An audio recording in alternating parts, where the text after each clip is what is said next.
Great day, students! This is Susanne Briones, your licensed professional teacher. Are you now ready for our discussion for today? If yes, ready your pads and pens as we move forward to our discussion. Now, let me ask you a question. Are you asking yourself, what is the nature of reality? Like, what's behind human existence? What is the origin of the universe? That's one of the branches of philosophy, the metaphysics, that focuses on the nature of reality. Next question. Are you asking, what will happen to a rotten fruit after it absorbs by the soil? That falls under the second branch, which is the epistemology that adheres the scientific inquiry. Now for the last question. Did you started to embody your values in life? If yes, you're applying the third branch of philosophy, which is the axiology, that focuses on the reflection of morality and ethics. I guess now you have an idea on what topic are we going to talk about for today. The modern school of philosophy. I will be discussing the logical empiricism, analytical philosophy, and positive relativism. So now, let's proceed to logical empiricism. Before, it was called logical positivism, which was formed by the Vienna Circle in 1920 to 1935 and headed by Moritz Schlick together with Karl Hempel, Otto Neurath, Alfred Ayer, Hans Reichenbach, Herbert Feigl, Ludwig Wittgenstein, and Rudolf Carnot. The Vienna Circle was a group of mathematicians, philosophers, and scientists who sought to reconcile philosophy and science by radically redefining the domain of philosophy. This group was formed in Vienna, Austria, when these people met and emerged largely as a response to Einstein's account of gravity, Newton's account of gravity, and Euclidean geometry. Most of the Vienna Circle philosophers fled Vienna as the Hitler regime became increasingly aggressive. Moritz Schlick, the founder of the group, refused to leave. He was assassinated in 1936 by a former student who had joined the Nazi Party. The legacy of logical positivism has been complex and fruitful. After World War II, the movement shifted to a milder variant, which is the logical empiricism, led mainly by Karl Hempel, who during the rise of Nazism had immigrated to the United States. By 1960s, the movement had run its course. Soon, publication of Thomas Kuhn's landmark book, The Structure of Scientific Revolutions, dramatically shifted academic philosophy's focus. By then, neo-positivism was dead. The question is, what is the connection of philosophy of logical empiricism in education? I have an apple here. We know that the color of apple is red and which has a leaf. This knowledge obtained by analyzing concepts independently without experience is called priori. Then, if we slice the apple, we will notice that inside the apple, there is a seed. We get the seed out and planted it to the soil.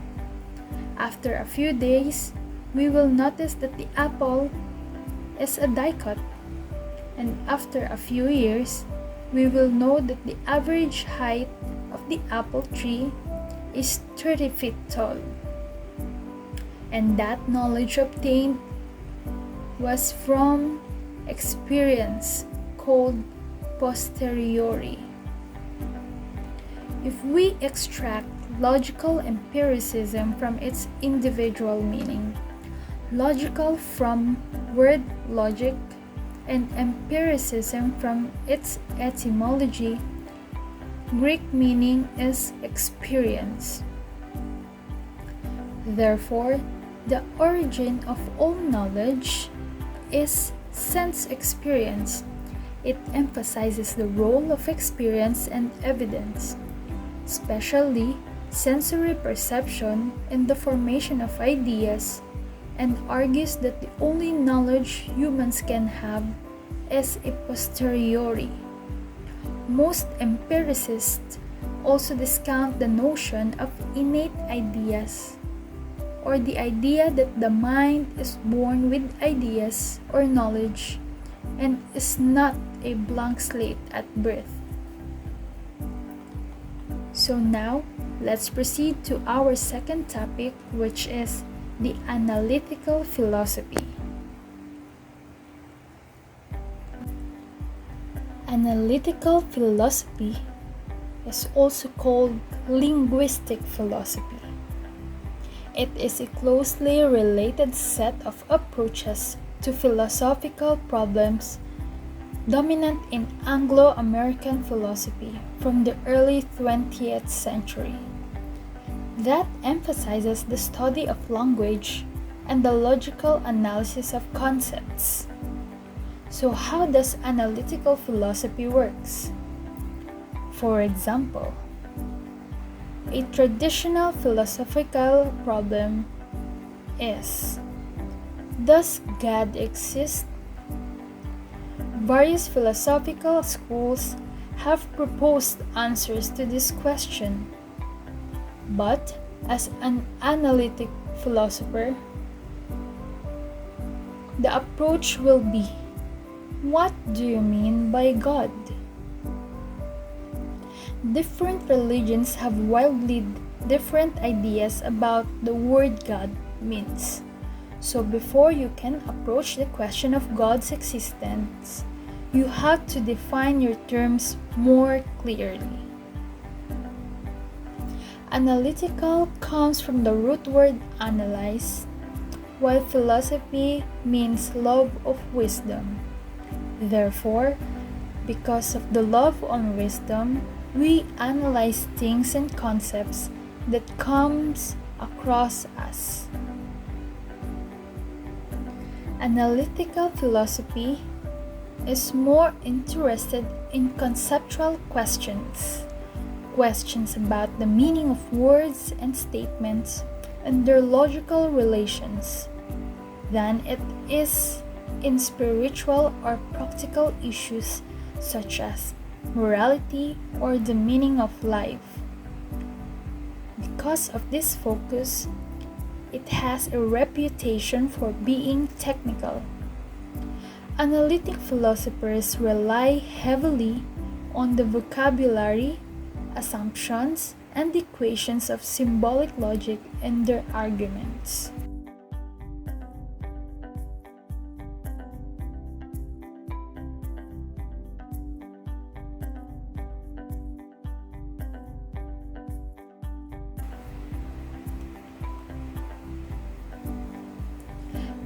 A teacher asked her students of the color of the moon. One said white, while the other said yellow. Another question. She asked, who is more beautiful, Taylor Swift or Selena Gomez? 3 of the students answered Taylor Swift and 1 is Selena Gomez.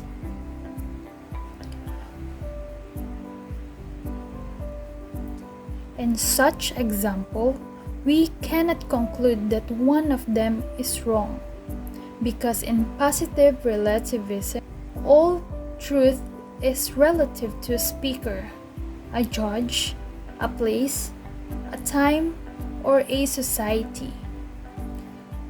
There is no absolute truth and validity. There is only relative subject value according to differences in perceptions and considerations.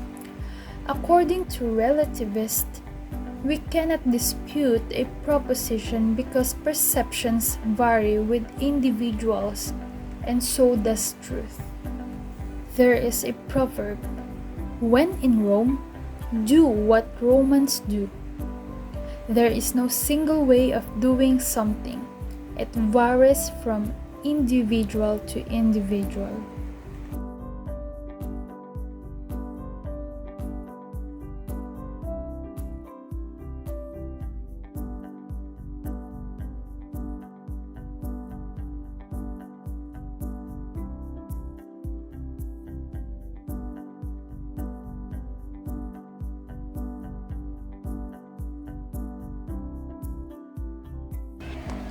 Again, this is Susanne Briones, your licensed professional teacher, and that's all for today.